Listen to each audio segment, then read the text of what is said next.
we came across this very important theme where people are saying that let's start. Okay, in fact, a lot of our friends are actually coming back to us and telling us that let's start. And somewhere, this thinking that we have to quit before we start is one of the key reasons why people are not able to get started. Okay. So Bhavesh and I were thinking together and we thought that why not have a discussion on this with fellow people and see what we can derive out of it. So this is a purely academic sorry, this is not a purely academic discussion. We want to create more actionable out of this, and which is why we have put together a few things which we thought was more appropriate, which helped us to get started while we were at job and we made the switch. So we're trying to put all of that learning into a very short presentation, and we will take it forward from there. So, all right. So, without really further delaying things, let me quickly introduce Bhavesh. So, Bhavesh is a veteran. He has 25 plus years of experience. He's an ex-Deloitte Global Data Flex Grand View Research of a professional from working in these kinds of companies. A former Wall Street pharma biotech analyst. He's a go-to-market portfolio strategist, advisor to startups, founders, leaders, and helps innovation-led startups build commercial traction. That's one of the biggest forte that I have observed with Bhavesh. Yeah, and it takes him places. He goes places and speaks about his experience. So, Bhavesh, maybe you can do the honors for me. Absolutely, Satyajit. Thank you. That's very kind of you, Satyajit. Looking at your introduction, I think, between the two of us, we have probably made enough, career transitions and mistakes to have something useful, to share with the group today. Satyajit, brings more than 2 decades of experience across leadership, consulting, transformation roles, and has worked with companies like Deloitte, KPMG, Accenture, Novartis, and Geo. What makes Satyajit's journey particularly interesting is that he has successfully combined corporate leadership with entrepreneurship, coaching, and thought leadership. Right. So he's a 3-time best-selling author, a TEDx speaker, a leadership coach, and a visiting faculty member at IIMs and XLRIs. Over the years, he has worked with leaders, professionals, and organizations to help them communicate more effectively while leading with confidence and unlocking their potential. One of the reasons I enjoy working with Satyajit is that he has a very, very practical approach. Right? He does not just talk about change and growth. He helps people take action. So that's exactly what today's session is going to be covering. So we'll try to move from thinking about entrepreneurship to actually taking the first step. So I'm looking Right. forward to learning from his experience and insights as well. Over to you, Satyajit. Thank you. Thank you. I think you were also too kind. I think it looks like a mutual admiration society here, but that's pretty much fine with a webinar of this nature. All right. So on a Saturday morning, even if it's a slightly thin crowd, but we have all turned up here. And why have we turned up here? Because we believe that we have an idea which should see the day of light. But then, having said that, there are many reasons why we have not moved forward with it, right? So let's start figuring out one by one, step by step, where we want to go and how we can reach there, right? To start with, let me ask you a very simple question. You are here because you want to start, right? What is the reason why you want to start? So let me give you some options. Is it autonomy or agency that you seek? Fed up with the boss culture, boss directing, you want to do something of your own because you want to experience autonomy? Or is it creative expression that you have some idea which you want to build from scratch and execute it, not just follow orders and execute somebody else's playbook? Are you looking for impact legacy, which means there is a problem and it could be a commercial problem, it could be a society problem that you want to solve, but you have a definite idea that this problem needs to be solved. Is it impact legacy which you are looking forward to? Or is it financial symmetry? And trust me, I have met people in this category also who feel that their income is being capped by a job. They can earn way more than what they are earning today by being independent. So, which one of the four reasons is the reason why you want to start? You can also opt for a fifth reason, but here is the buffet that I have. So, yeah, you can unmute yourself, tell, ping in the chat, whichever way works for you.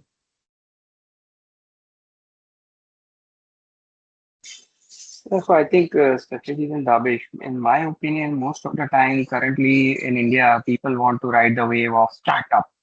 They feel left behind. They said everybody of my colleagues, everybody is doing the startup. I am the only one who is left out. So most of the time, that is the feeling. They don't think. They just want to jump, and they see that everything is green on the other side, which is not the case. I have seen many examples. Professionals who have highly experienced people at the very top of their career, suddenly they switch over and then they realize that what they got into. So I mean, and I always warn them that having doing a job is a different thing, and having your own organization is absolutely different ball game. You need to take care of a lot of things which you would have not even thought during your job time. So I mean, this is my take on it. Absolutely. I think what you are slightly alluding to is the fear of missing out, that it's a trend. And by Yeah. not being part of the journey, I'm missing out. In fact, a very Mm. interesting story I have. So when I was in Delhi, sorry, when I was in Bombay back in 2020, 2019 time frame, I happened to go to a friend's birthday party, and there, friend's son's birthday party, and there I met his younger brother, my friend's younger brother. He was doing his BTech from IIT, okay, and he was in, I think, second year. He was very stressed, and when he met me, he was telling me that there is a lot to be done now. I have to do my own startup. I have already in second year. I have not done anything yet. My friends are doing startup. And that was my first time I felt what FOMO could look like when it comes to, not being able to start something of your own. I think this FOMO is very real. But what I'm trying to also understand here with this question is, even if I have FOMO, right? What is this FOMO? The reason behind this FOMO? Is it, for example, you are going and visiting Europe. So I have a FOMO that I'm not going to visit Europe. So the FOMO, the missing out piece is basically the relaxation or entertainment or enjoying new places. Uh, in cases like where we are talking about startup, what is the FOMO? Is it the autonomy? Is it the creative expression? Is it the impact legacy? Or is it the financial symmetry? What do you think? So let's say if I ask you, right, you want to probably start. Why do you want to start? What's the primary reason? And I think everybody would have a different this thing. What Yeah, I think yeah, in India, most of the time, because the hype has been created so much, right from by Jews, things have started that, or maybe a Nike and everything, people are becoming billionaires and millionaires just by doing the startup within 3, 4 years. That is the main reason everybody is running after the startup without even thinking that, okay, yes, we'll get the grant. Problem is that, the VCs and angel investors are also there, they just pour in the money. They don't yes. care. Even after 10 or 50, just one might go up to the unicorn and there some things are done. Rest of everything they write off. So these things do happen. And that is why I think everybody is, try to ride the wave. Right, right. So no matter what, right? So there is a reason why all of us wants to start, and probably that reason varies from people to people, right? I have seen people. I didn't expect that there will be people who would say that my income gets capped because of a job. I can earn more, but I have seen people in that bucket also who feel that their income is getting you know limited because they are in a job. So we all come in different size and shapes. Some drive something else. So for me personally, it was about autonomy and agency. I really wanted to do something of my own where I have a lot of control, which is why I call myself. more an entrepreneur rather than a startup owner. Yeah, so there is a difference. I think Bhavesh will elaborate on that when we get there. But we will see how the mindset changes. Now that this why do you want to start is out of the way, let's go to the next important question, right? So when you are in a job and you want to start, but you can't start, right? So what is the biggest anchor holding your boat to the corporate pier? Again, let me give you some options. The first one is called the cash flow cliff. It's basically the sheer terror, that you experience when you move into an entrepreneurship journey, because you're not going to start earning from day one.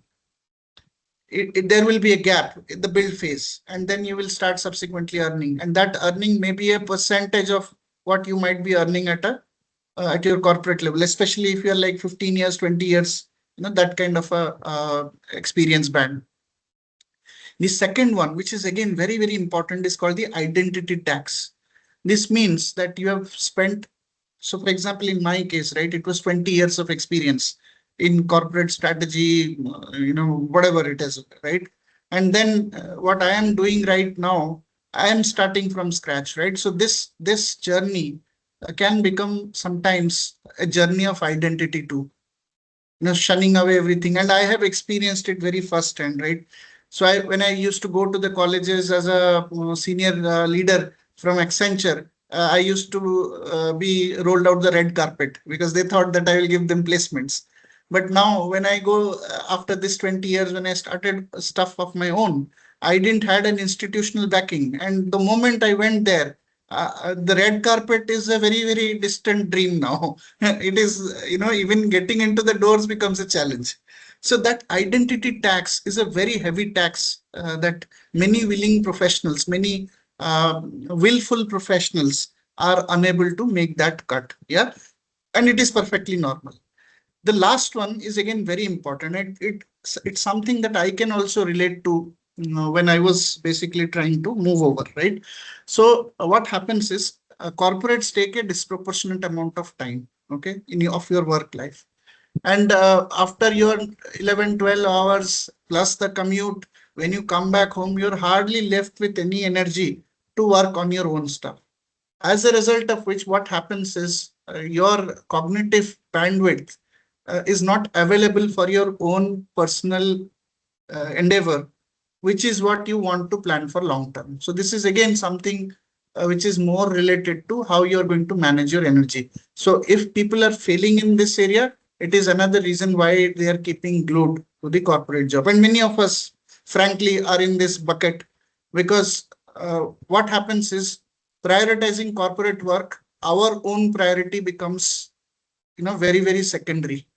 And as a result of which we are not able to prioritize, right? So if I again put this question back to you, right, what is this single biggest anchor holding your boat and you're not able to set sail, right? What is it out of the three? Which one is the one that you fear the most?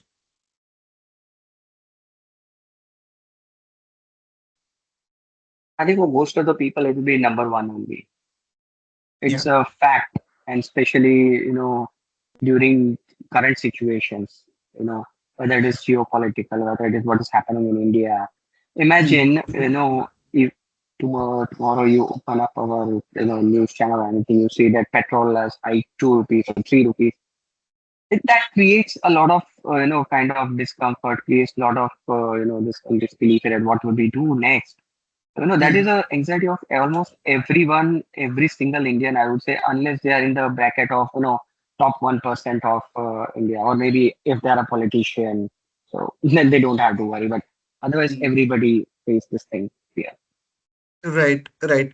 By the way, Satyajit, those of sorry you to who have are not, interrupted. Yeah, yes, go ahead, please go tell. ahead. No, I actually could see a few messages on Ah, the chat box ah, ah. from Kritika and Thomas. We can take their comments also. Yeah, so what is happening is because I'm sharing the screen, right? So the messages are not coming to me. So I was about to say that when you interrupted me and told the very same All thing. right. Okay. So is it okay if you read it out? Yes, yes. For Kritika, she says also not dependent on just job for income generation, maybe like creating another stream of income. Hmm. Okay. And Thomas says, I want to use my extensive experience after Hmm. my retirement for some good cause. Fantastic. So it is so for Kritika, it is a additional financial stream, and that is why she wants to start. And very rightly so. The term side hustle applies there. And then for Thomas, it is making the most of his long experience, and how can he leverage it his post his retirement, right? So in fact, this is very interesting. Lot of my executive coaching clients are basically toying with this idea. They're 55, 56 years, and they are basically thinking that after 60, how do I set up my consulting business and build that leadership presence, so that I get to leverage the experience. Very pertinent comments, right? So yes, I think more or less we have understood the why and the what behind the issue. Uh, Both Bhavesh and I had extensive discussions with many people before this uh, webinar. And what Bhavesh is going to do now is going to present to you, what real discussions and what real buckets we have observed by speaking to these people. So you ready, Bhavesh? Shall I hand it over to you? Yes, yes. You can Fantastic. scroll over to the next slide. Yes, perfect. Thank you, Satyajit. Falgun, you were saying something. I think I interrupted you midway. But yeah, I think you were trying No, to. nothing. I think my part was done. Yeah, nothing. All right, cool. Thanks. So let me start with a very simple observation, right? Over the years, right, over the last 30 years of my career, I have met hundreds of professionals, right? Consultants and managers, business leaders, senior executive leaderships. Many of them have told me, the same thing. Someday I want to, do something of my own. Right? Even I was also saying this. Now that I'm an entrepreneur, I've been saying this for years together. Finally, I could, venture in. So, they say maybe consulting, maybe building a niche business, maybe turning my expertise into a source of income. So, I can tell you, right, from what they said, from my experience, I could sense the desire is there, right? The capability is also there. The experience is certainly there because they're all experienced people, right? Yet, what happens is years go by and nothing really happens. And I have often wondered why, right? So, because if you think about it, many professionals already have what aspiring entrepreneurs are trying to acquire, right? Because they already have the industry knowledge, they have the domain expertise, they have professional credibility, they have a strong network, and then years of experience, right, solving real problems. So why don't more people start, right? In my experience, it usually comes down to a few mental traps. And the interesting thing is that these traps have very little to do with intelligence or capability. They're mostly about mindsets and perceptions, right? I have experienced some of them myself. So when I started my career back in 1995, I certainly didn't know, where my journey would take me. I moved to the US to do my, master's education, and then I became a Wall Street pharma and biotech analyst.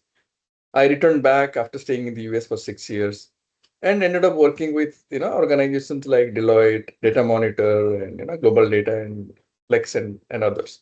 So today, I work with companies, startups, and founders on strategy and growth.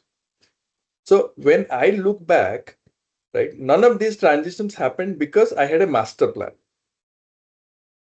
Most happened because I was willing to take the next step, even when I didn't have all the answers. Right?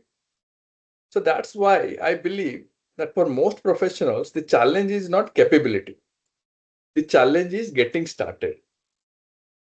So I want to go through some of these regions, right? Or the mental traps as to what prevents most people to start.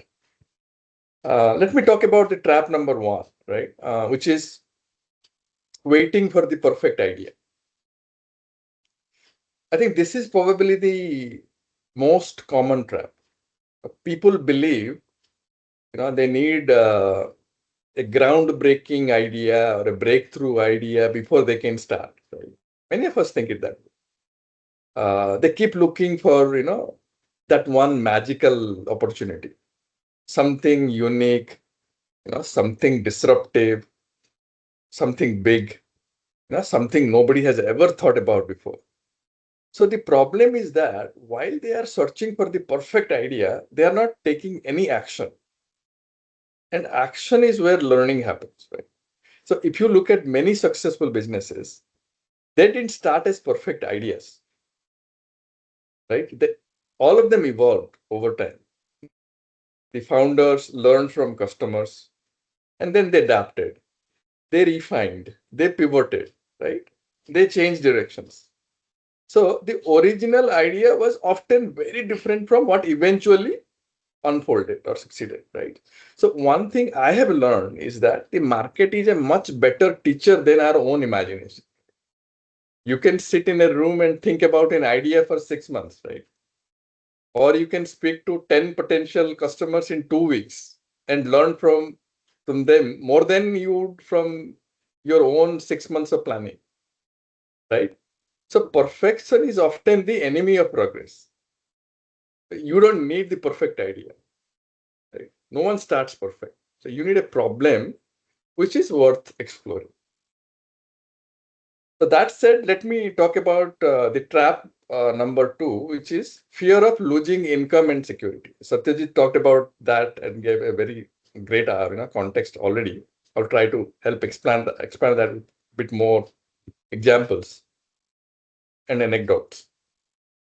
So let's be honest, right? This is probably the biggest concern for most working professionals, right? And it's a valid concern because we have responsibility, right? We have families, we have to pay our EMIs, we have to take care of our children's education and a lifestyle we have worked hard to build, right? So the idea of giving up a stable income can feel very risky, and it's a genuine concern, right? Sometimes even irresponsible, right? But here is the interesting part.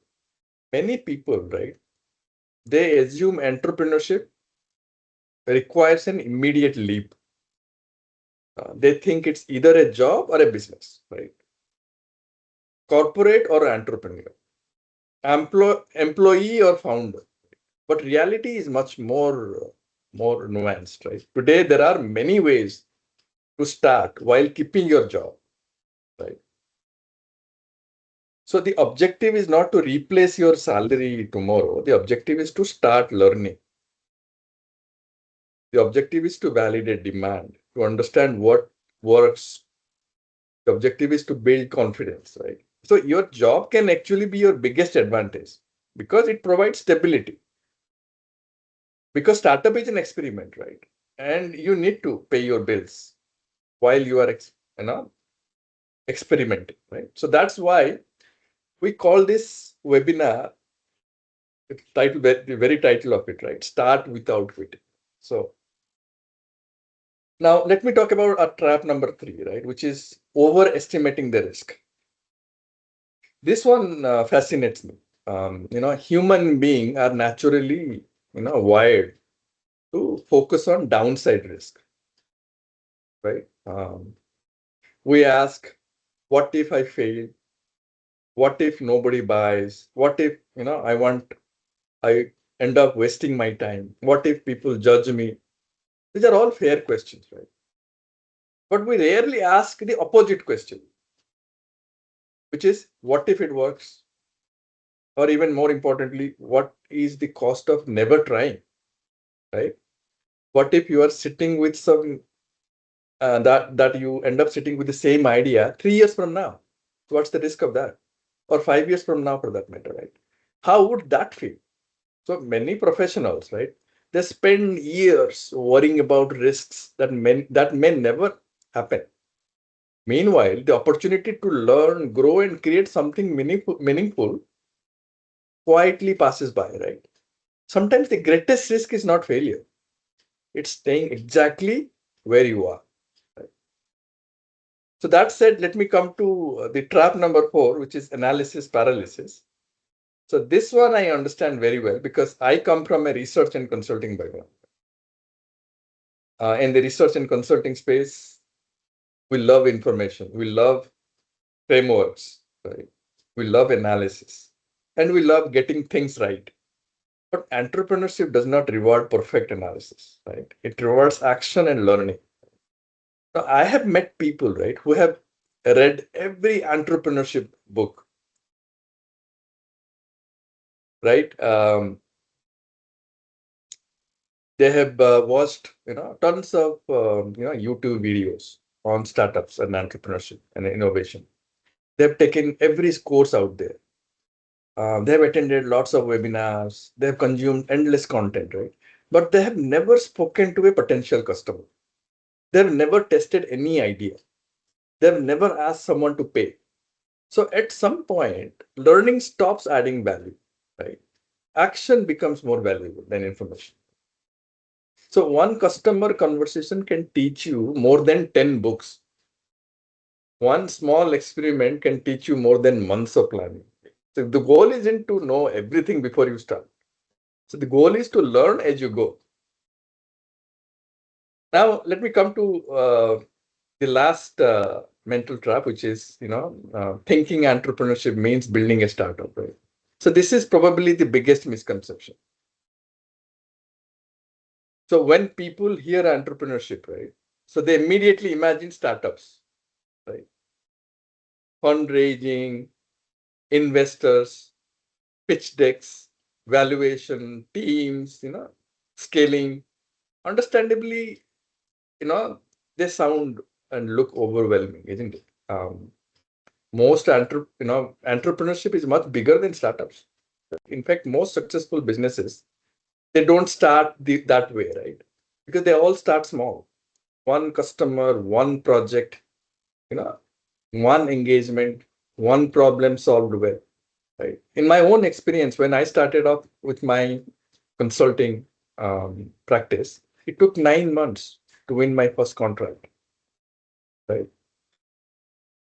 And now, the pipeline seems to, is building up. It's going to get a lot better than what it used to be. It all starts with that small step, right? That small baby step. So a consultant serving one client is creating value, or a coach helping one individual is creating value, right? An advisor guiding one startup, that's also creating value. So that's entrepreneurship too. So the goal isn't to become the next unicorn, right? We are all obsessed with this notion, right? That I want to build the next unicorn, $1 billion valuation company out there, right? And that probably is the biggest barrier for us to get going. So the goal is to create value independently and consistently, right? And for many professionals, right, that's actually a much better starting point. So when I look at this slide, right, I don't see 5 traps. I see 5 reasons why talented professionals, they stay on the sidelines. Not because they lack intelligence or expertise or potential, but because something keeps telling them, right, wait, maybe a little longer. Let me do more research. Let me find a better idea, or start when the timing is perfect, right? The truth is that the timing is rarely perfect, right? So most successful journeys begin before we feel fully ready. So, and that's the key message I would like to leave you with. You don't need more confidence before you start. You build confidence by starting. And the good news is that every one of these traps can be overcome.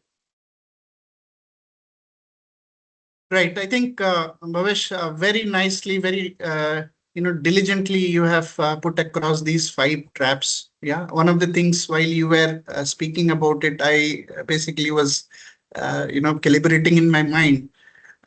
None of these traps typically apply to youngsters, right? The arrogance of youth, which is basically the premium of time that they have, makes it worthwhile to overcome these traps in a systemic basis. But then when we look at working professionals, we have a premium on time. We are already ahead in the life cycle, which is why these traps are normal. These traps are real, and it is perfectly fine to feel the debt of these traps.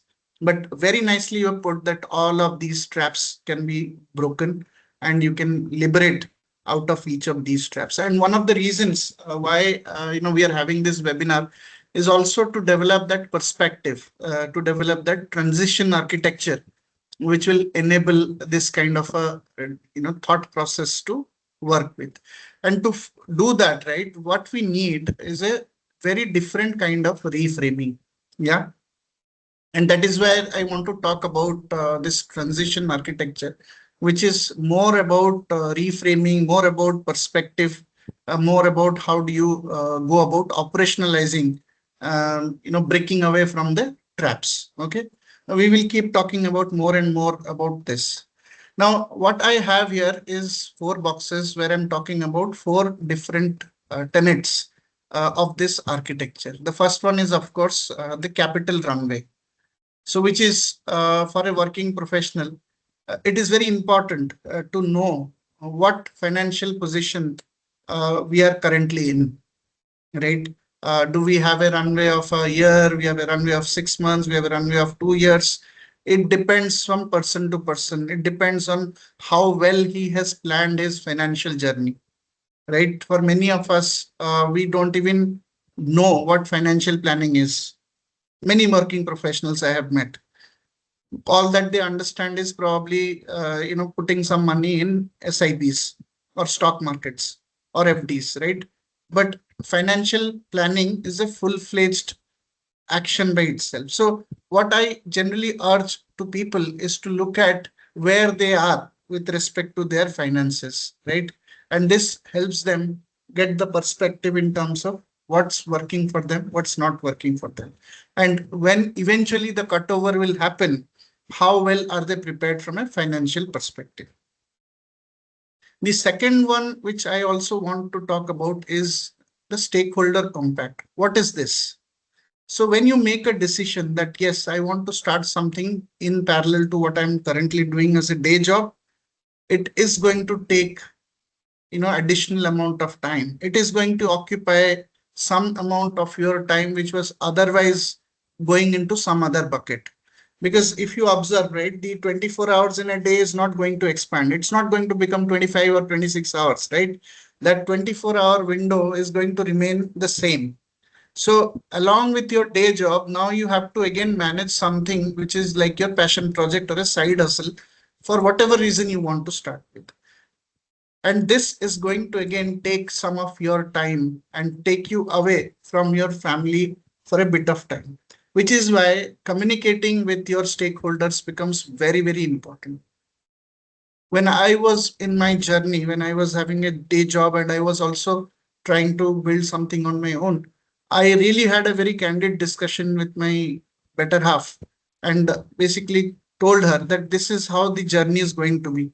I will need those extra times because if you don't create those discussions, at the end of the day, it is going to impact your work-life balance. And then one fine day, this initiative that you thought would one day become the reality would actually take a back seat and then suddenly will vanish out of your own vehicle. So that's something which I felt is very, very important. The third one is called the cognitive resilience. Okay, it is very important because you know one of the things which human beings do is they always prioritize short-term benefits over long-term resilience. It is easy. It's called the psychology of discounting. We are easy to see what comes immediate. And that's a thinking which many working professionals also translate to their side hustles. They want to take up something which starts giving you the revenue on an immediate basis, right? And you also think that if I'm putting X amount of effort, I should get Y amount of output. But that may or may not happen immediately, right? How Bhavesh mentioned, right? For his first client in his consulting service, it took him 9 months. You need to have that cognitive resilience that you have to, keep coming back, showing up, work on it, brick by brick, build it, right? And one day it will happen. So that perspective, that reframing is very important from a cognitive resilience perspective. The last one is called the boundary discipline. It is one of the things that I have myself faced. So when I was back into 2017, when I was in Reliance, right, I wanted to, in parallel, start something for the students, something around, preparing, helping them, for campus placements, things like that. Now, the job itself, which I was doing, was very demanding. It would anyways take up 9-10 hours of my day on a typical basis. On top of it, you add commute. I was staying in Mumbai. So commute is another 1.5 hours. So it's like 3 hours both ways. So you're not looking at something less than 11, 12 hours of which is gone like this. Now, after you come back, you are like dead tired. You hardly have any energy, right? And you start looking at your own pet project, right? It doesn't look like pet project anymore. To be honest, it starts draining you even more, which is why it is important to start setting up boundaries, discipline boundaries. And you have to also somewhere, tell yourself, because what happens is when it's your pet project, right? We tend to have this thought process that okay, theek hai, let me not do it today, I will pick it up tomorrow. And then the tomorrow you will say the same thing, and then a week passes, then you start losing interest, then a month passes, then you think that boss, it's not happening, I'm trying, nothing is happening. And you get into the vicious circle because you start prioritizing your main work, which you should, without really setting boundaries for what you prioritize in the long term. So this boundary discipline is very, very important. This kind of reframing is required. I'm not saying that as a working professional, one will be able to do it right away, but awareness is the first step. Knowing these patterns is the first step. Understanding and codifying these patterns is the first step. Only when you know these patterns, right, and you start reimagining, you start, reframing them in the right way, that's when your transition architecture will start taking shape, and you will have that mindset and somewhat the balance to manage two things parallelly. Yeah. Now, that being said, right, let us explore, what could be some of the ideas that can work with a full-time job. So, Bhavesh, should you just walk us through your thought process here? Absolutely, Satyajit. You have, the last slide you have explained really well the transition architecture. It really resonated. We'll take questions at the end, what participants have. But first of all, let me explain, right, what ideas can potentially work, right, alongside holding a full-time job. I want to make it, practical. So one of the biggest misconceptions, right, people have is that entrepreneurship means building a startup. I think I told you this already. So the moment they hear the word entrepreneur, they think that I need a product, or I need a technology, or I need funding, I need employees, I need an office, or I need a business plan, and it feels so overwhelming, right? Because of which they never start. That's not how most people should begin, right? In fact, if you are already a working professionals with 10, 15, 20 years of experience, right? Your biggest asset is not an idea, right? It's your expertise. It's everything that you have learned, right, over the years. So the question is, how can you convert, right, your expertise into value while still keeping your full-time job, right? So that is what this slide is about, right? So before we go through these options, right, let me ask a quick question. How many of you have more than 10 years of work from this group. I think Falgun I know has, I think, roughly 15 years of experience or potentially more. Anyone else outside of Falgun? How many of you have more than 10 to 15 years of experience? I think Okay. most of them have. Kritika and Karthika and Thomas, I think I could see. Majority of them do, right? That's a great thing, right? So now keep your hand up. If people regularly come to you, right, for advice, guidance, recommendations, or problem solving, do people come to you?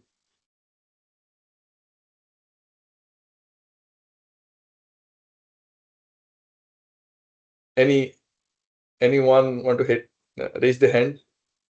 There are few people who are saying yes. I think Great. you are not able to see when you are speaking. Yeah, I could see Thomas. Kritika is saying, Yeah, and Karthikeyan is Karthika is saying, typing something. Yes. yeah. Thomas is saying, yes. I think when we grow in our careers, right? People do reach out, right? Especially if you come across as somebody authentic, who is not unnecessarily giving useless yarn, Absolutely. right? So people do reach out. Let me I share mean, in the corporate world, absolutely. Satyajit. In the corporate world, they say like he's the go-to person, right? When it comes to market research, and why don't you go and talk to him, right? Because that's the kind of branding they build in an enterprise setting, right? So absolutely. Sorry to cut you off. Your thought process, Satyajit. No, absolutely not. I was just because I thought you would not be able to see the chat. I was summarizing on their behalf. Yes. Thank Yeah. you. So you already have something valuable, right? The question is simply, how you package it, right? Now let's look at some examples. So I have given a few examples, but this is not an exhaustive list, right? There could be potentially more. So let me first talk about fractional consulting, right? Something that I'm already doing myself. It's very close to my heart, and this is probably one of the easiest way to start also. So you don't need a product, right, when it comes to fractional consulting, and you don't need investment also. You simply help companies solve a problem using your expertise, right? For example, much of my career has been in healthcare, pharmaceuticals, competitive intelligence, market research, and strategy. So if a small biotech company needs market insights or product launch strategy, competitive intelligence, or portfolio prioritization, I don't need to build a startup. I can simply provide consulting service, right? Many companies today don't need a full-time expert, right? They need access to expertise when required. This is the real thing, right? In the current job market, if you see, everything is becoming on demand, right? Because no one wants to bear the fixed cost, right? Contractual is the way to go. So fractional is similar to in that flavor, right? So they need access to expertise when required, right? I mean, you can call it as ad hoc, which is fine. That's another term. But it gives the freedom and flexibility, right, to both employers and employees. I mean, in this context, it can be your target company and you as an entrepreneur, right? It gives flexibility to both the parties, isn't it? So that's where opportunities exist, right? So let me ask another question. If someone called you tomorrow and asked for advice in your areas of expertise, what would they ask you about, right? That answer, right, may be your consulting opportunity. If you try to find, if you look at the answer they give you critically, the answer that you'll give them critically to the questions that someone is asking you, chances are that your answer may be, right, your next consulting opportunity. We don't think it that way, right? So the next bucket is strategic advisory, right? So this is slightly different from consulting because the way I see it, right, how is consulting different from advisory, right? in my view, in my mind, consulting is about project based, right? Whereas advisory is more ongoing. So many startups and growing businesses, right? They need experienced professionals. Someone like you guys, right? Holding more than 10 to 15 years of experience, right? They need experienced professionals who can guide them through decisions, right? So over the years, I have advised founders, startups, and businesses on market strategy, commercialization, competitive positioning, and growth. So the interesting thing is that founders don't always need more employees. Sometimes they need experienced thinking. And many professionals in this room, right, have years of experience that founders would find incredibly valuable. I'm using my expertise already and I'm getting success, right? Working with a lot of these incubators, accelerators in the Bangalore life sciences ecosystem. They gave incredible value from my industry expertise, right? So the next thing is about specialized research and insights. So this is close to my heart again because I have spent much of my career, right, in research and strategy. So many organizations struggle to make sense of information. So they need market analysis, competitor intelligence, industry research, or strategic insights. So one of the biggest opportunity today is helping organizations interpret information and make decisions. Information is all out there, right? How do you interpret those information to enable decision making, right? That's where the opportunity lies, especially in a world, right, where information is abundant, but insights is scarce. So the next thing is AI enhanced, consulting and research. With this emergence of AI, this is definitely, an area to introspect and dig deeper into. Now this is where things are changing rapidly, right? AI is not replacing expertise; it is amplifying expertise, right? There is a lot of debate going on this subject. So today, one experienced professional supported by AI can often deliver work much faster than before, right? So the opportunity is not to compete with AI, but to combine your expertise with AI. That's a powerful combination. And coming to executive coaching and training, where Satyajit holds, profound and immense experience there. So he can share his expertise and experience, in this space. On this area, right, executive coaching and training, let me ask another question. How many of you have trained, mentored, managed, or developed people in your career from this group? Have you mentored, trained, coached employees, your co-workers, So your Thomas colleagues? says, I have done. Kritika Yeah, says, I have done. yes, I could see that too. Anyone wants to say something? Feel free to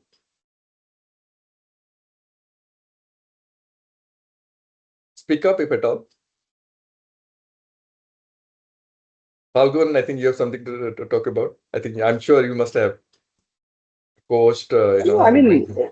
I think the moment people have, reach out to certain level in their career, be it with the one organization or multiple organization, these things comes as a part of that. I'm sure Yeah, everyone in this, whoever everyone. is there in this webinar, everyone has done this. I don't know no Yes, doubts about it. right. That's right. Um, Most professionals, right, they underestimate, right, how valuable their experience can be to others. Right? So, and organizations are constantly looking for trainers, mentors, facilitators, and coaches, especially in the startup world. Right? When in the startup world, you must be hearing about terms like investors, ecosystem, right? Startup ecosystem. And mentor is an integral part, right? Mentor, investors, founders, innovators, developers, right? So mentor and trainers are in big demand in the booming startup space. Right? So domain expertise can become your mode. Right? And domain expertise also can become a teaching business. right? If you have an appetite or aptitude for teaching, domain expertise can become a business. We don't look at it that way, but depends how you package it, right? So leadership experience can become a coaching business too, right? Which Satyajit is already successfully able to do it. And knowledge can become a training business. Years of industry experience. Like I know a lot about the cancer market because I've done tons of projects in the global cancer market. For me, it can be a training business too.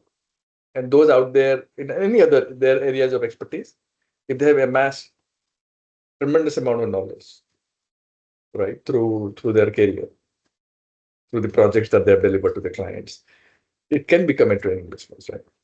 Now coming to digital knowledge products, right? This is becoming increasingly popular.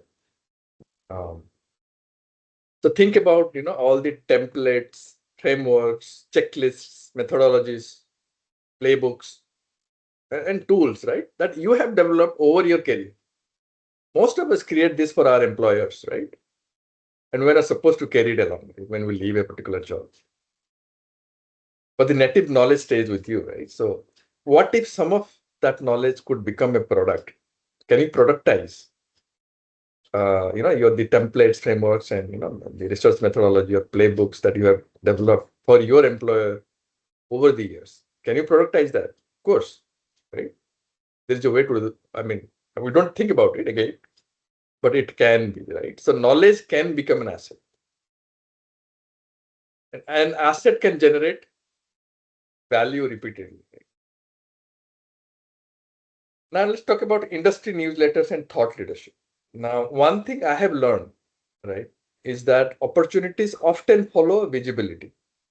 Right? People can't hire you if they don't know you exist. It's right. It's about visibility, right? Many professionals have deep expertise, but very little visibility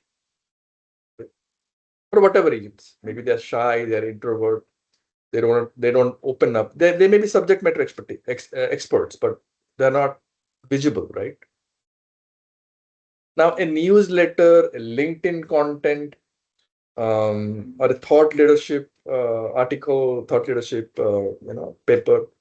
It can be an industry commentary, right? These are many ways how you can build trust at scale, right? I've been doing it, and it is giving me the results, right?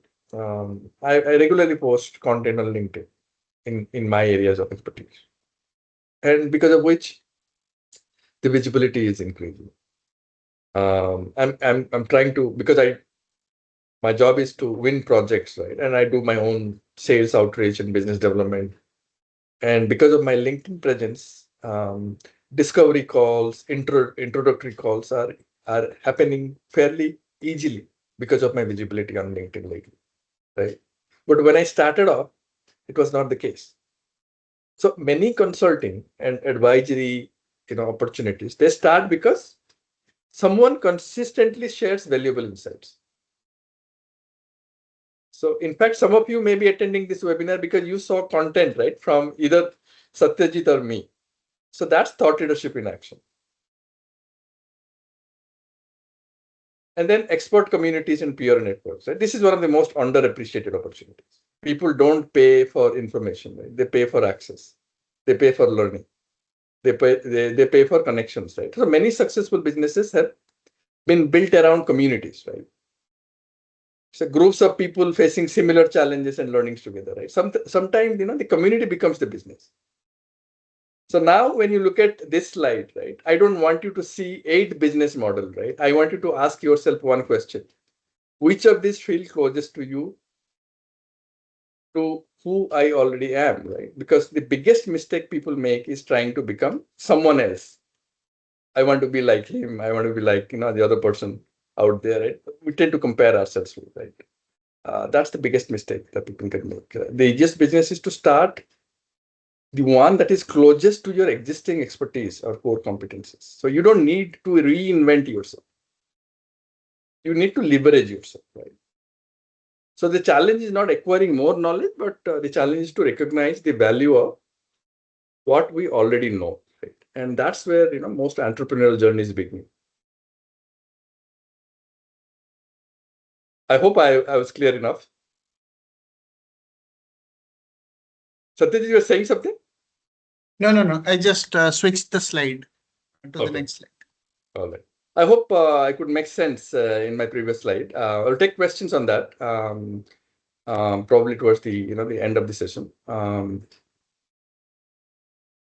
Just All one right. second. I messed up the No sharing. I'll problem. reshare.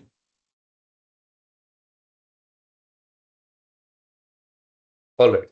Let me talk about the biggest mistake that we make when we start something of our own. Right? So this is actually very, very important, right? In the startup world. In fact, if you remember, right, one thing from my presentation today, remember this: the biggest mistake most people make when starting something new is that they build before they validate. I mean, I'm an anchor advisor to an incubator in Bangalore, and I advise, I mentor about half a dozen, startups in the biotech and medtech space. And I'll tell you from my experience working with them, right? They all started building before they validated, and they received grants, government grants too. And I can understand why, right? Because that's how most of us are conditioned to think, right? Because we get excited about an idea, we immediately start thinking about a website, we start thinking about preparing a logo, a product, a business name, right? A brochure or a LinkedIn page or a pitch deck, right? And before we know, we spend weeks or months, right, building something, and then we market launch, and then we wait and hope that customers will show up, hope that people will buy, right? Hope that somebody finds value in what I have created, right? The problem is that hope is not a strategy. Let me ask a quick question, right? How many of you have ever worked on a project that looked fantastic internally, but failed when it met the real market, right? Most of us have, in my view, right? Because customers don't buy solutions, right? They buy solutions to problems they care about. And that's why validation is important, right? Now let's look at the left side first, right? That's where most people go wrong, right? And that, but even then they still end up doing it, right? Build, spend, launch, and hope, right? The sequence sounds logical, but it's actually backwards. People start creating solutions before understanding the problem. They spend money before validating demand, and they invest time. Invest time is a resource too. Right? You are making your time investment, right? A lot of people end up spending months, even years, before confirming interest. So just because you are busy does not mean you are making progress, right? So I have seen founders spend 6 months building a product only to discover that nobody actually wants it. I have seen consultants create websites, service brochures, and offerings before speaking to a single prospective client. I have seen professionals spend months designing courses before asking whether anyone would ever pay for them. So the lesson is simple. Building feels productive. That makes us busy, right? But validation feels uncomfortable. Validation is challenging, right? It's difficult, right? That's why people avoid validating things.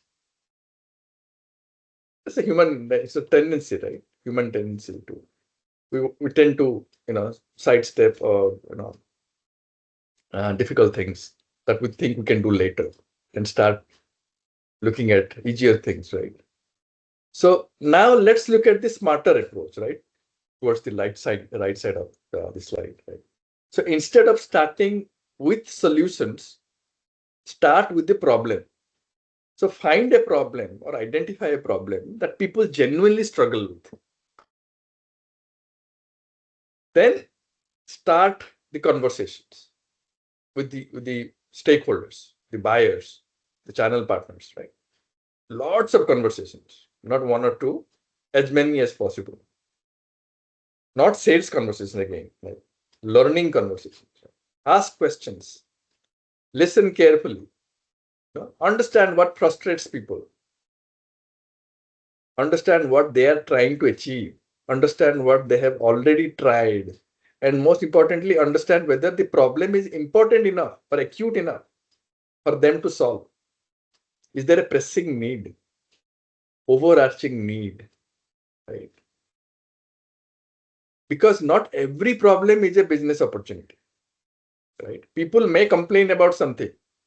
That does not mean they will pay to fix it, right? So let me give you a simple example from my own world. Suppose I believe healthcare companies need better competitive intelligence. So instead of immediately creating a platform, hiring, building an analyst team and spending money, I would start with conversations. I would speak with commercial leaders, maybe strategy teams or market intelligence professionals, BU heads. I would ask questions like, what challenges are you facing? How are you solving them today? What is working? What is not working? If you could change one thing, what would it be? And after enough conversations, you will see patterns emerging. Now I have something much more valuable than an idea. Now I have evidence. So the next step is validation. Validation simply means confirming that the problem is real. Not in my mind, not in PowerPoint, not in a brainstorming session, but in the real world, right? A lot of people stop at compliments, right? People say, oh, that looks interesting. Oh, that's a great idea. Oh, you should do that. Those comments feel good, but they are not validation. Founders take it as validation. Those are feel good comments, right? Right. Validation happens when people invest something. And that investment can be in form of money, time, attention, access, commitment. That's when you know you are solving a real problem. And then comes the most important step, payment. Is someone paying you? This is where many people get uncomfortable. But the truth is simple. Revenue is one of the strongest form of validation, right? If someone is willing to pay, you have moved beyond opinions. You have entered reality. The market has spoken. And only after that, you start building, not before, after, right? Because now you are building with confidence. Now you are building based on evidence, right? And you are building something people have already told they need, right? So let me ask everyone a question. If you were to start something tomorrow, what is the first thing you would do? Build a website, create a logo, register a company, or speak to 5 potential customers? Any speak takers? to speak to 5 potential customers. Yeah. Yeah. And any other thoughts? Because the correct answer is always the conversation, right? The conversation comes before the solutions. It does not come after the solution. Right? When I look back at successful projects throughout my career, right, whether in consulting or market research or competitive intelligence, the best outcome always started with understanding the problem deeply. Right? The same principle applies to entrepreneurship. Don't fall in love with your solution. Fall in love with understanding the problem. The solution will evolve. Understand the problem first, as deeper as you potentially can, right? The problem is what matters. And that's why the smartest entrepreneurs, right? They don't start by building, they start by listening. I hope that makes sense. Absolutely. I think this is the point where I would take the liberty of explaining the journey I have had. Okay, so while these points are very important, interest is not validation. Real validation looks different. Most early founders confused, right? So we have touched upon these, and we will elaborate that. But the point I'm trying to make here is a little different. So 2017, right? In the course of this discussion, I was mentioning about that year, when I was in Reliance and I was trying to build something for students. And I had this idea that tier 2, tier 3 students do not get enough of this guidance. Okay, something, that an hypothesis that lived in my mind. And I was very confident that this is the truth. And I started building.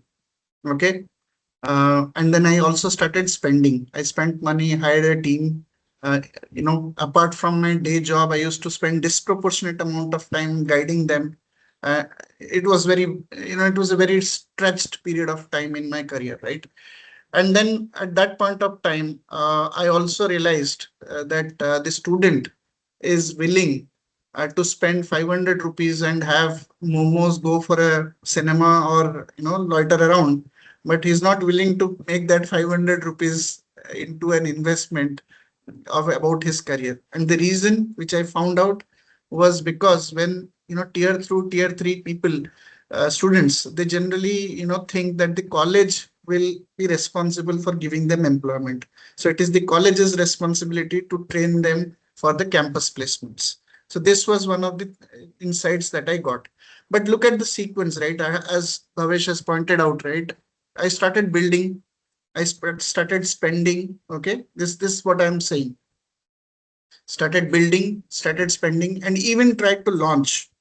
And certainly, I was, hope was the conviction I was having. It was not validated.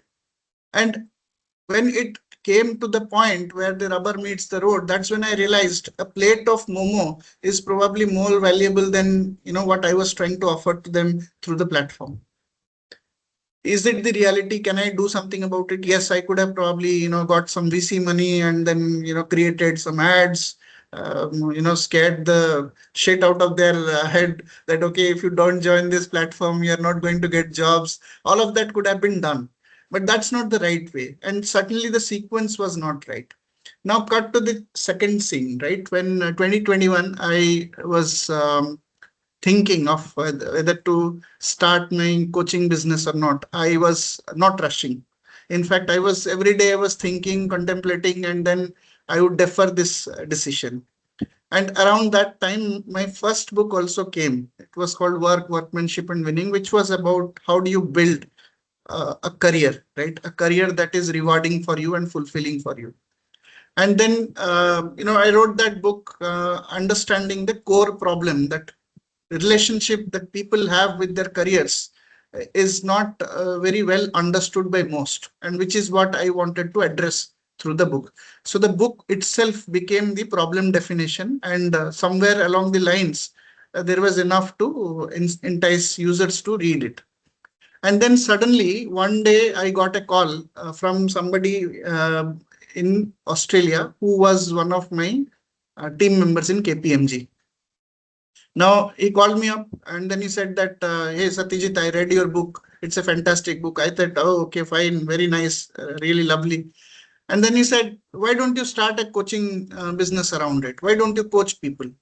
So I said that who is going to pay for it? Who wants coaching? So he said, I want coaching. Then I said, will you pay? So he said, he paused for a moment. Then he says, can you check your bank account now? And he had actually transferred a token amount of money for me, just as a confirmation of a paying customer. So in one shot, you saw, right? It moved from problem to conversation to validation to payment. And that's when I understood that there is a huge potential in this, whatever I'm doing. And then I didn't really rush to build anything. I again had more conversations, like how Bhavesh mentioned, right? A conversation is worth more than the entire plan. So I started having more conversations with working professionals, and I had my journey, right? I started with something, then I pivoted to something else, then I moved to something else.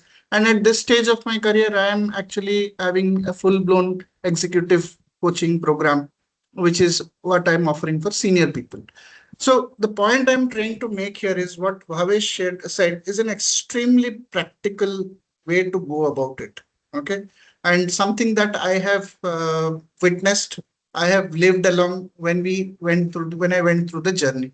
So it works, right? So there are many things we actually understood here. Interest is not validation, like how it was in the case of students. Real validation looks different, like that message, that payment message that my teammate had sent from Australia. And most early founders do confuse that. You saw that in my journey, and I have no shame in admitting, right? 2017 and 2021, they are two different Satyajits, the two different founders.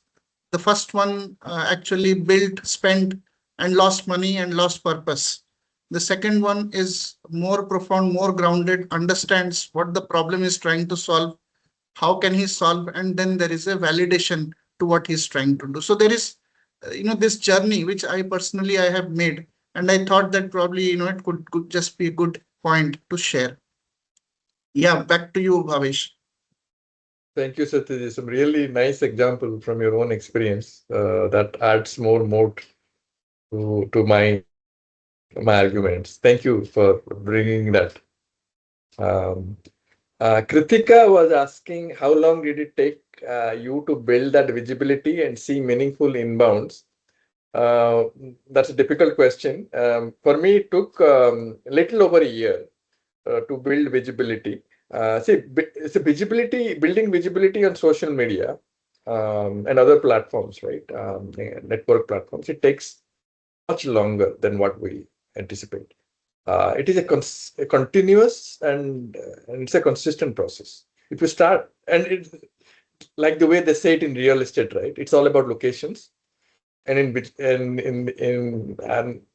the similar token, I would say, if you want to build visibility, uh, time is now, right? So start now building your visibility now. There are lots of ways to build your visibility, right? And it is important. It's going to take a lot of time, but start brick by brick. Yes. And there are lots of ways. I think Satyajit is the best person because he has an excellent, I think, follower base on LinkedIn and YouTube. He has I think, lots of followers on YouTube and LinkedIn. He knows Yeah. the strategies and the tactics. Maybe you can I talk think about it. Yeah, I think just one quick add here. It takes time, like you said, right? And it also takes consistencies, right? So just to give you some data points around that, last year, 2025, I have been very regular in LinkedIn. I wrote posts, I wrote articles, and you would be very, surprised to know that my writing streak was 345 days out of 365 days. I was that consistent. Mm. This year I may not be that consistent because I have now started filtering, and I've started having a very different strategy. But consistency is something that you have to be. So consistency can be Monday, Tuesday, Wednesday, Thursday, Friday, Saturday.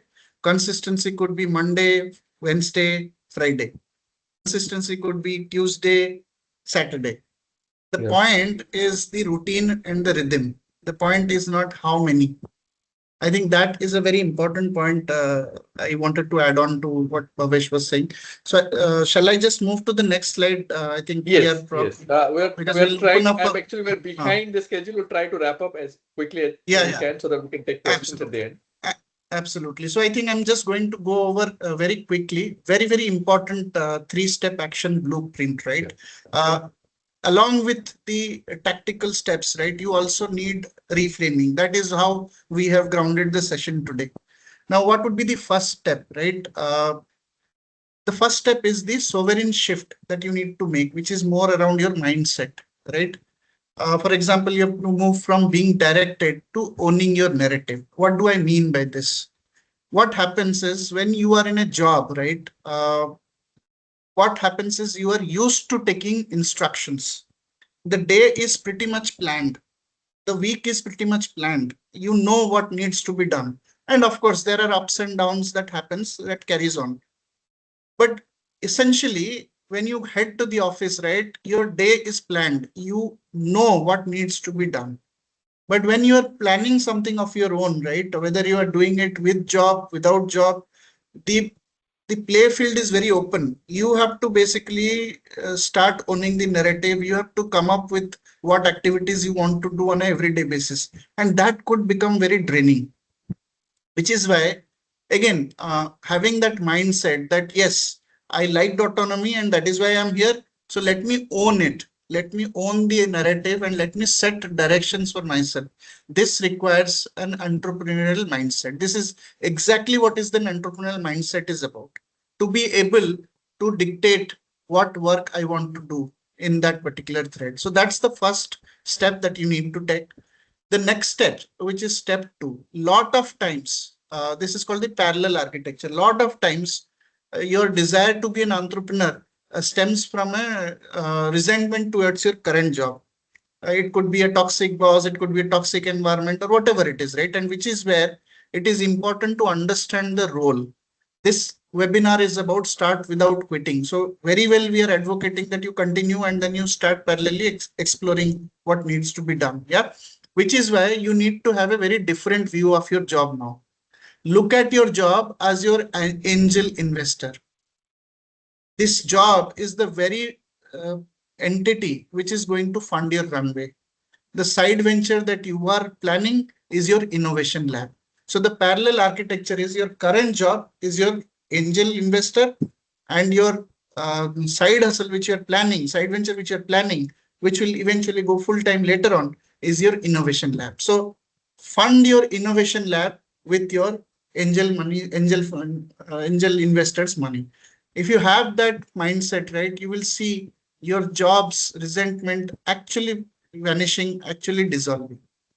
And the last step which I want to talk about is this 90-minute micro contract that you want to do with yourself, okay? Which is basically start your journey now.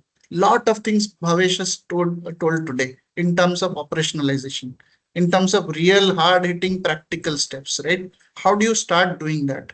Make yourself a commitment, portion some time from your daily routine today and say that this is my time where I'm going to think. Just like eating, just like brushing your teeth, make it a habit that every day I'm going to spend 30 minutes, 1 hour, whatever time it takes, right, in this endeavor. And chances are that you will not make much progress initially. Let it be. Be kind to yourself, but understand that consistency, showing up each day, building brick by brick is what it takes. And the way we had structured today is the whole idea is not to quit, but to get started. Yeah. On that note, I'm going to go to the last slide of the session today. Bhavesh, would you just take it up? If Yeah, you, yes, Satyajit, I can take it up. So just this is a quick summary, right? yeah, Yeah. So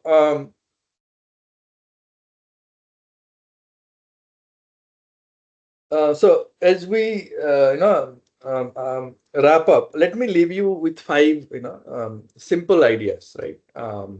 First, you don't need to quit to start, okay? Um, because there is a myth about entrepreneurship, which is you need to walk away from your job on day one, right? You don't, right? In fact, for most professionals, that's probably the wrong approach. Start small, learn, experiment, build confidence before you make any major decision.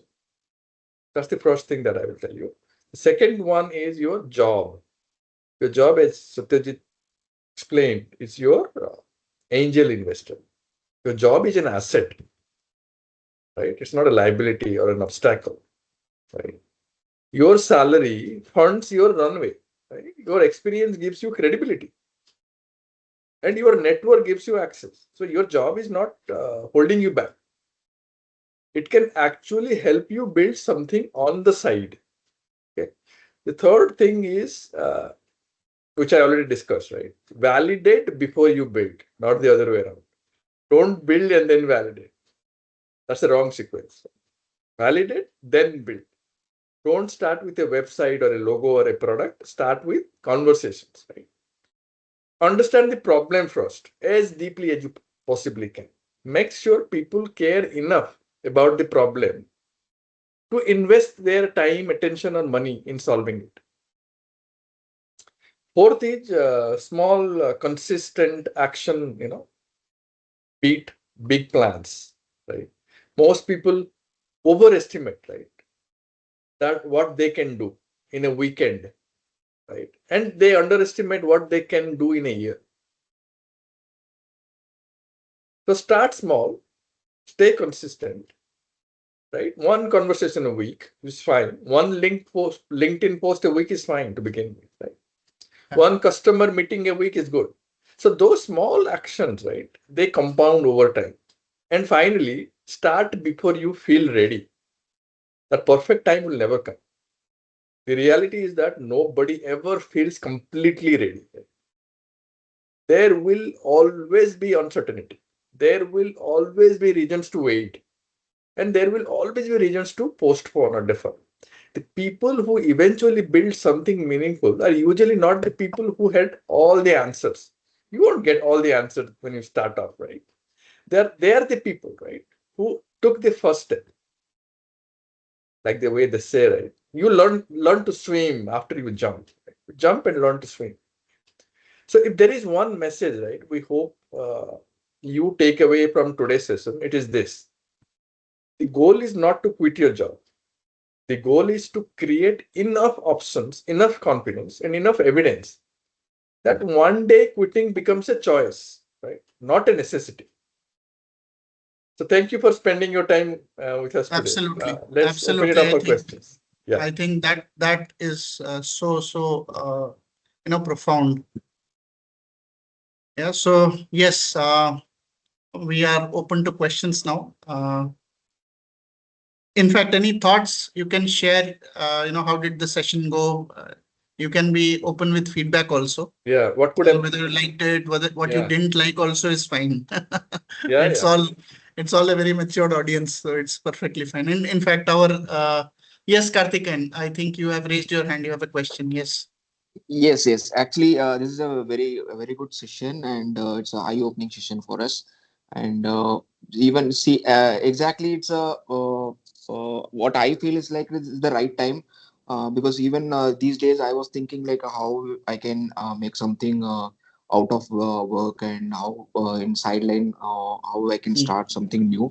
So it's a right app time where I got a, clear understanding of from your presentation. It's a very helpful session for me. And one thing I have one question is like, see, since India kind of country, we have a lot of regulations in terms of uh, starting something new, or any company which we are starting, apart from the job, like currently what we are doing. So how we can tackle, or how we can overcome with being in the current organization, to start something new sideline without quitting. So I want to understand how we can. Is there any legality involved, or any suggestions from your side? Any advice?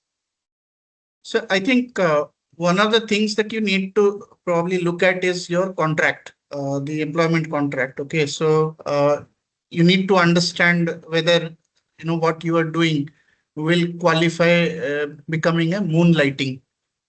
Okay. It's like, you should not get into those territories. Okay, some companies are giving it a green signal that they're okay with moonlighting, but some are not. But by and large, right? If your areas do not conflict with what your organization is primarily doing, right? So, for Okay. example, when I was in Reliance, I was in Geo, so it was a telecom company. But the kind of initiative that I was trying to run in parallel was more around career guidance coaching. So there is no real conflict of interest in the two. Okay, but Okay. it is very important to look at your contract, your employment code of conduct, so on and so forth, and see, you're not treading in that zone where it gets into a moonlight kind of a model. And of course, Okay. from a legal perspective, when you run something, you can separately, call it a different entity. So a lot of people do that in the name of their wife or in the name of their parents. They try to create that legal entity and, have their whatever operations run under that. So those are again legal aspects. But as you Okay. will progress, right, you will need the services of a chartered accountant, at some point of time, maybe corporate startup lawyer who focuses on that. But those are coming to going to come at a later time. Then they're not Okay. immediate concern. Okay. Okay. Thank you. Thank you for your clarification, sir. Thank you. Thank you for your nice feedback also, and a Yeah. brilliant question. Yeah. Thank you, sir. Thank you. Thomas, you were typing in something. I could get Thomas's point here. I think building a website that describes the services that I can offer before conversations will help me in my initial discussions. This is what Thomas Anthony has typed Hmm. in. Satyajit, you want to help Yeah. expand this? See, it also depends on what kind of service you are offering. So for you, right, I think you mentioned about becoming a consultant at a later stage, right? I think you were talking about offering that service. Yes, in that case, building a website will help because you are going to be a one person consultant for some time to start with, at least. I really don't see that you're going to put up a team to start with. So you're going to start as a solopreneur or a individual consultant who is doing consulting work with other companies. So yes, in that case, putting up a website is very, very important. But you also have to understand one more aspect of it. This website should not become a static website. It has to be continuously updated with whatever you are doing.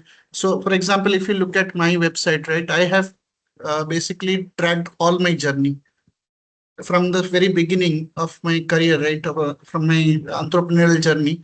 Everywhere I have visited, I have basically taken snaps. I have chronicled that in my website. So similarly, you have done that, and you have to do that. And also, at various points in time, I have also pivoted in terms of my services. So your website, if you're making, right, please ensure that it is reflecting your current truth. It's not something which is like updated a year back, or it is not maintained well, because then it will do more damage than building any credibility. I think definitely you can share that as a. So I do share my website when I'm. In fact, we didn't take off. We didn't show that slide to you. We had a slide where both of us had our websites.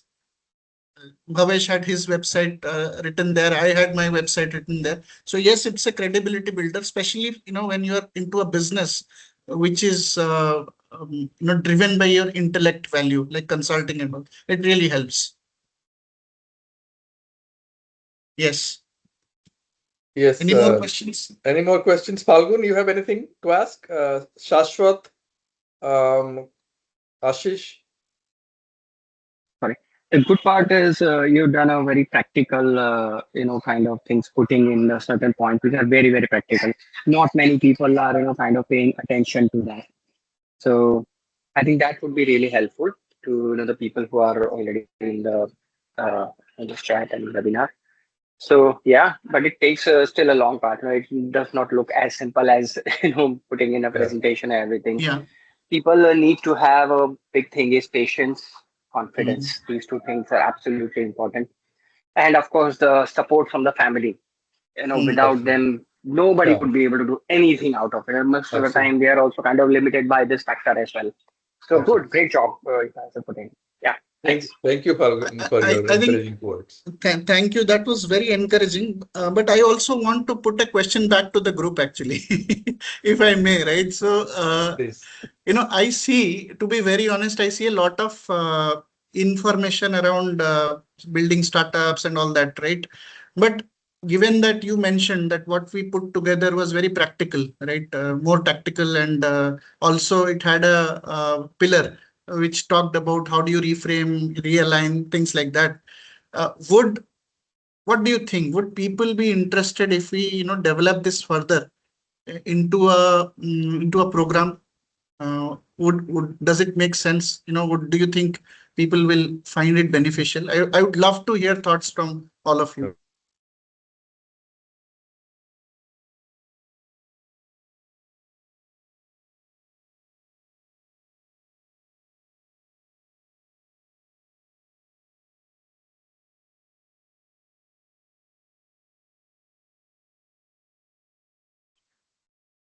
Yeah, so I think I would maybe give you a couple of this thing. This thing can surely develop, and I think if you people really formulate in a way which could help a lot of people. The only thing is that still need to have that what I would say branding and market kind of visibility. Hmm. Uh, Second thing is maybe the duration. So things has to be short. Nowadays, we are in the living in the age of internet. People are scrolling immediately, hardly any few seconds, and then interest goes to the next big thing.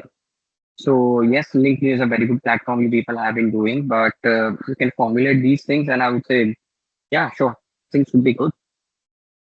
Mm-hmm. I think Bhavesh had to, he got basically pushed out because there was a power cut. He'll join in a way. But I think that is what we are trying. We're trying to bring something which is more practical for working professionals, right? We are a very different breed. I was actually looking at the statistics, right? While more people in the early stage start, but theoretically, but practically speaking, people who are more than 40 years, they have a 2.1%, 2.1 times more chances of succeeding in their ventures. So experience clearly is useful. I think some of the barriers that we need to probably overcome is, as I mentioned, one of the barrier where we are used to taking instructions as working professionals. We measure ours in something that I also have gone through, right? So I used to feel that if I'm not sitting in front of my desktop, then I'm not working. But my work is very creative, right? So I had to take that jump in terms of my mindset, right? I was still somewhere, uh, fighting the ghosts of my corporate career, where number of hours equal to productivity or how much I have done in the day. So it took me a while to condition myself very differently. So these are all, in fact, what we didn't speak, Bhavesh, welcome back. Thank you. What we Sorry what about the we power outage. what we didn't speak about is the mindset which we Mm. need, once we start or get into that. That is where I wanted to, take your views. Would something more practical, course oriented, can help people, make that cut? Because I see a lot of people having potential. You won't believe there are so many friends of mine who are working. They will always say, "Let's do something together," but then eventually it doesn't go anywhere because there is this inertia which we talked about, this mindset reframing. A lot of it is really there, which is actually what prompted us to do this session. Yeah, sure. So, I mean, I fully agree with you. This is also the biggest barrier. I would say 95% is in the mind. That is mm, why people don't take the next step, and it Yes. will absolutely, happen. A lot of Yes. absolutely, uncertainties, right? And Yes. in today's world, when nothing is certain, tomorrow you never know what Mr. Trump will do, or Mr. Modi will, announce something, high or no, so everybody is having these kind of issues. So mm, it's really hard, for unless you have a very good planning, out of it. And that's where I think if you people can guide, by putting a framework together, as you rightly said, let them come to you, have a conversation with you. You can try to frame out the things for them. That'd be great. Right. right, right. So there is Thomas who has put an observation in the chat.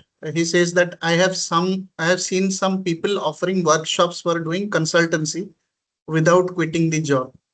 Yes, I think there is a lot of these kinds of workshops, webinars, right? So, in fact, when we were thinking of putting a webinar, we also went through the same question that is it just another webinar, like a Me Too kind of thing?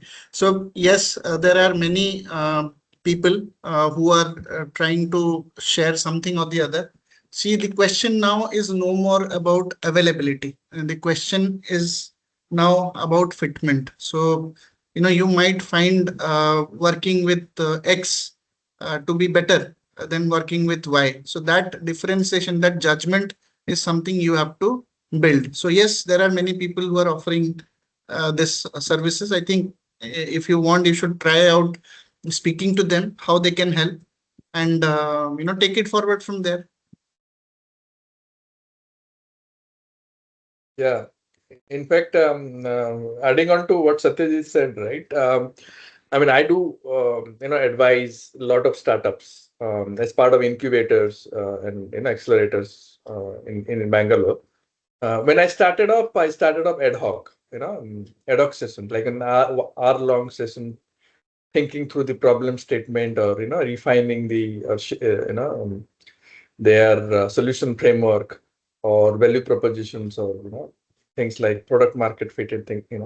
But when uh, you know I approached to them and said, like, ad hoc sessions are useful, but moreover, if we do a structured way of you know working with a bunch of founders with a similar idea, with a similar line of business, and then if I offer my services, I typically work in the go-to-market strategy space, and I said, like, why not I do a 4-week go-to-market strategy sprint covering all the fundamentals, nuances, and with examples, and taking examples from what the kind of problem they are experiencing and what kind of solutions they are building, what is going right, what is going not going so right. And then in the 4-week time that I spent with many of these founders, a lot of things did come out, and I gave them the milestones, I gave them the guidelines, I asked them to think through the activities, the progress, the traction. I gave them the homework to do before we meet in subsequent sessions, right? So that kind of helped them to gain momentum. Things were a bit stalled when we started out, but I could see within that 4 weeks with a structured program in place, people, the founders started to driving value from my engagement. So ad hoc sessions are useful, but if you package it in a way with a more fundamental and conceptual understanding, but also with examples from the real world, right, as to how it applies and plays out for their own businesses. That can be helpful. But I don't know from this group, what you guys think. Is there a way that we can build something, a structured module that wherein most people, the aspiring entrepreneurs, will find value? What are your key thoughts there?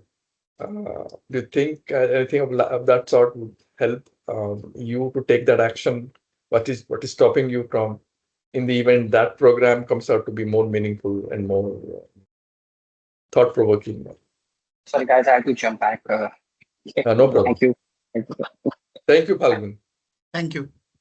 I think let's also wrap this up, unless you have more questions. Yeah, I mean, feel free to drop off. And I wanted to thank all of you for making time on a Saturday and listening to us. It was a fabulous audience, very interactive, and do let us know. I personally know some of you, so it's fine. But yes, I mean, feel free to reach out to us. Both of us are on LinkedIn, so reach out to us, and we will happy to provide Yes. more information. Yeah. So I think Yes. on that note, Thomas shall we has just? written something. He Okay. says, I think there will be a lot of interest to what you and I propose. Oh, okay, great, great. I think then what we have for ourselves, Bhavesh, is we'll put up something and then Yeah. have more conversations, right? We have to do the Yeah. problem Validate. validation. We'll We validate the validate, demand. we validate, and then we take it from there. Uh, Great, great, fantastic, fantastic. Thank you so much. And I think Thomas is writing something again. Thomas, you can speak up. Oh, thanks a lot. Thanks a lot. Kritika also. Yeah, there he is. Thank you. Thank Bhavesh. you. Thank you, Satish. Yeah, thank you. Thank you, Thank you. Thomas. Thank you. Thank Thank you. you. All right. I'll end the meeting then. Thank you so much. Thank you Yeah. so much for attending on a Saturday. Yeah. It's Yeah. Yeah. Yeah. Fine. Fine. Thank great you. to have you all. Take care. Bye. Bye.